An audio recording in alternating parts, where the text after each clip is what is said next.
It's Becca. Welcome to my channel if you're new here, and if not, welcome back.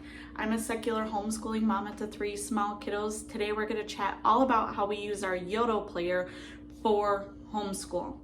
So if you're new here, I have an almost 6-year-old, an almost 3-year-old, and my 4-month-old here. So a lot of this is going to apply to more of the early elementary education for homeschoolers, though I think that this would be useful for older ages as well. So this is a relatively new addition to our homeschool. We've had it for several months, but this has already become an essential asset for our homeschool and an integral part of our routine when it comes to school. So when you turn this on here, looks like I gotta charge it, but when that goes away, we've got the time, and it also shows the weather. This shows what it's like outside for your area. So we talk about the weather when we turn it on, and then we've got the time on here. My son is learning how to tell time, and so this is part of his routine to read the digital time on here. The Yodo player also has a daily podcast, and every day it's a new topic of conversation. So at the beginning of our homeschool day, we'll come to the table, we'll start to eat breakfast, we turn on the podcast, and we listen to that. Excuse me. So that gets us sitting at the table all together, kind of getting our brains in the gear of we're going to start doing homeschool. Sometimes there's funny songs or jokes and stuff on here, and so that helps get all of our wiggles out and all that stuff. So we start that for school. Now, for the Yodo player, you can either purchase audiobooks through them on a card that's already downloaded. You can purchase your own audiobooks and download that, or you can record yourself talking. Once a month, they also put new podcast suggestions and stuff on the app, and then you can download it from there.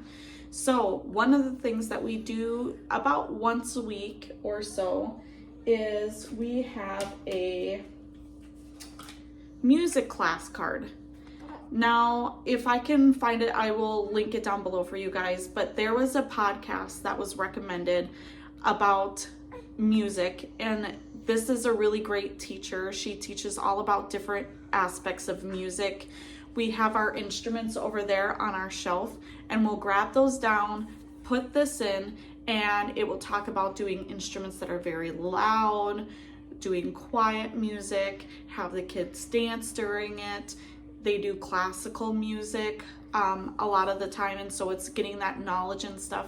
Now, if you've seen my kindergarten end of year review video, we did try to do a music study. It didn't go that great just because I didn't feel like I was able to provide what my son needed to learn about this. It's a lot easier to learn it, listening to a teacher in like a class type setting if you were able to physically go somewhere than it was looking at a picture of the composer, listening to music and writing things down, if that makes sense. And this is kind of our happy medium. So we use this for our music class, which has been really helpful for me, especially with young children. I can put this in the Yodo player.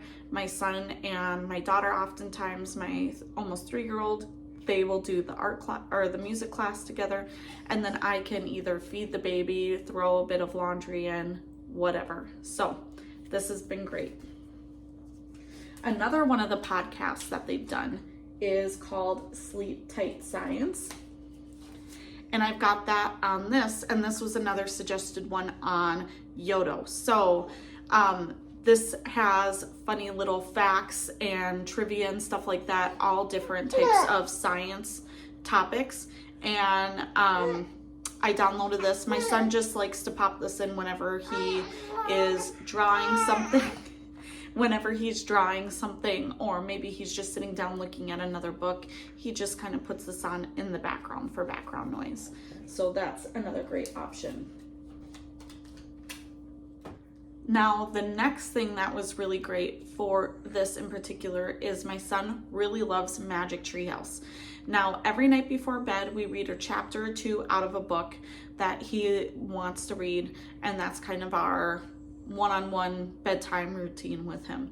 We read all of the Magic Tree House books in just a couple of months because my son was obsessed with it. Now, if you know, as the reader of that, it becomes a little monotonous to read the same books over and over and over again. So I actually got a set of these on here. Now, my son is still a early reader, and so he can't read the Magic Tree House books by himself. However, he can sit down with one of the books. He just matches the cover to the books that we have on the shelf, and he will actually flip through the pages and look at the book, the illustrations and stuff, as this is talking to him. And he's starting to pick out special words and stuff like that and point them out in the book that he's recognizing while she is speaking. And it's actually Mary Pope Osborne who does the voiceover for this, which is really cool since she's the author of those books. So for quiet time, if I need him to do a worksheet or he's doing an art project or something, he will listen to these as well, as just like it would be if I were reading a book for him for something for school. He really enjoys these. Now, the Libro app, the library app audiobook, I will link that down for you. Every year they do this big sale where you don't have to have a membership, but you can purchase books through them. And I bought like 25 audiobooks and for only about $50, and I just have them saved to my computer.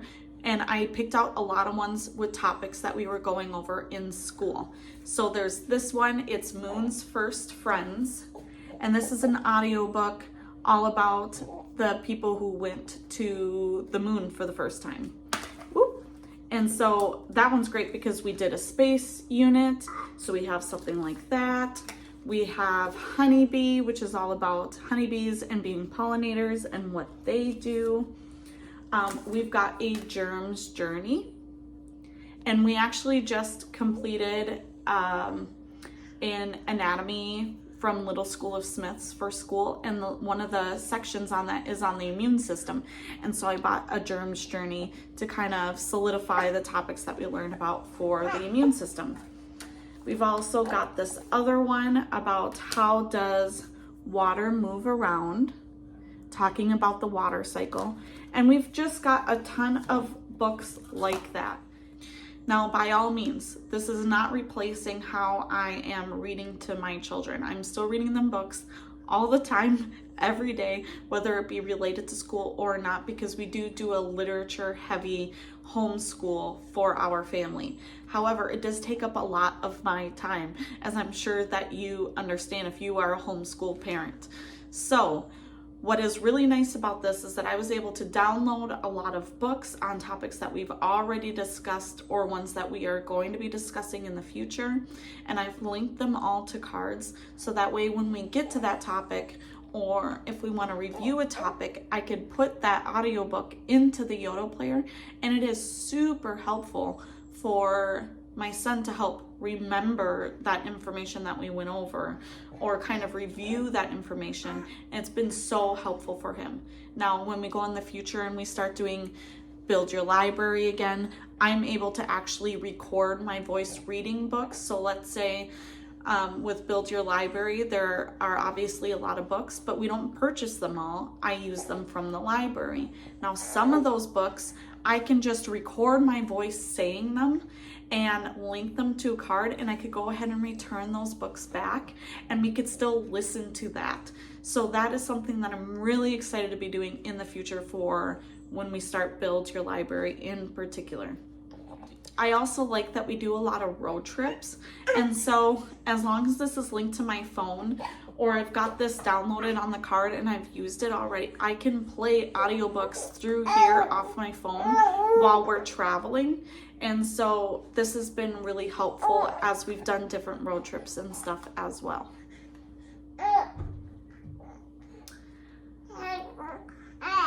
If you have a Yoto player and you like using it for school, please leave a comment down below. Share some tips and tricks. Please let me know different podcasts and stuff like that that you utilize for your homeschool. I'm constantly looking for new ones to add to our collection.